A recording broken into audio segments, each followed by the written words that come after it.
हमारे देश में कई बार संस्कृति के नाम पे कुछ कमियों को, कुछ प्रॉब्लम्स को भी पुश इन कर दिया जाता है हमारे माइंडसेट में। और उसका एक एग्जांपल मुझे जे साईं दीपक जी की एक वीडियो में दिखा है। वो वीडियो देखते हैं और फिर साथ साथ बात करेंगे इस बारे में। You go to any 5-star or 7-star hotel in Delhi, you'll find 6.5 feet tall, broad Sardar standing as the guard at the door. And then a white tourist decides to enter the place. You see a marked difference in his behavior immediately, wherein he bows down, this namaste, and we treat this as Indian culture, this is our hospitality. Put yourself in the same shoes. Which European hotel or American hotel you've been to, where you get the same treatment from their bartenders and their waiters. The problem is, servility has become synonymous with service mentality. These are two different things. Being hospitable is not the same as becoming a slave to somebody else.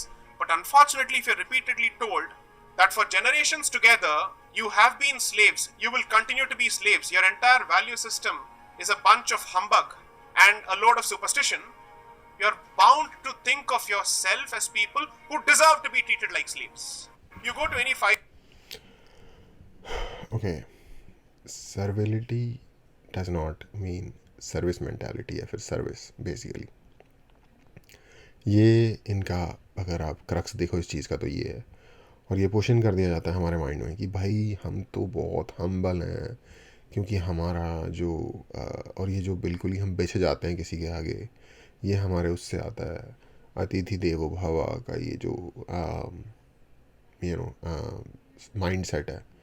अच्छी बात है अतिथि देवो भव, मैं भी इसमें पूरा पूरा यकीन रखता हूँ। लेकिन अतिथि, एक मूवी आई थी अतिथि तुम कब जाओगे और आई थिंक वो उसी पे ही कमेंट था कि अतिथि देवो भव होता है, लेकिन उसके साथ साथ जो इक्वेशन का दूसरा पार्ट है वो अतिथि के पार्ट में भी होता है।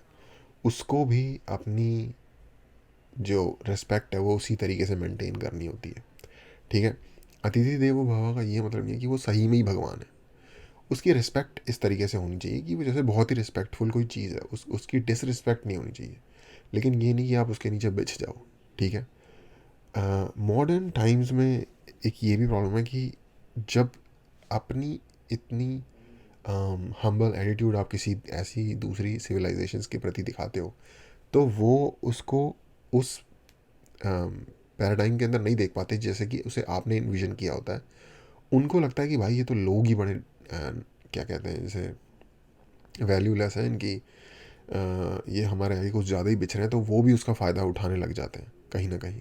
और हमारा भी माइंड इससे लाइक हमें भी लगता है कि हाँ ये पैसे वाले हैं, ये बड़े लोग हैं, ये बेहतर लोग हैं, हमसे बेहतर हैं, हमसे इम्पोर्टेंट हैं, तो इनका वैल्यू सिस्टम, इनका हर कुछ ही हमसे बेटर होगा।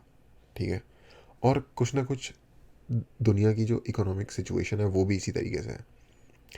वो सिचुएशन हमारी सोच को और मैग्नीफाई कर देती है। तो बेसिकली सेल्फ रिस्पेक्ट और सेल्फ रेजिलियंस एक तरीके से अपने कल्चर को, अगर आपने हम्बग बोलना भी है तो पहले पढ़ लो ढंग से।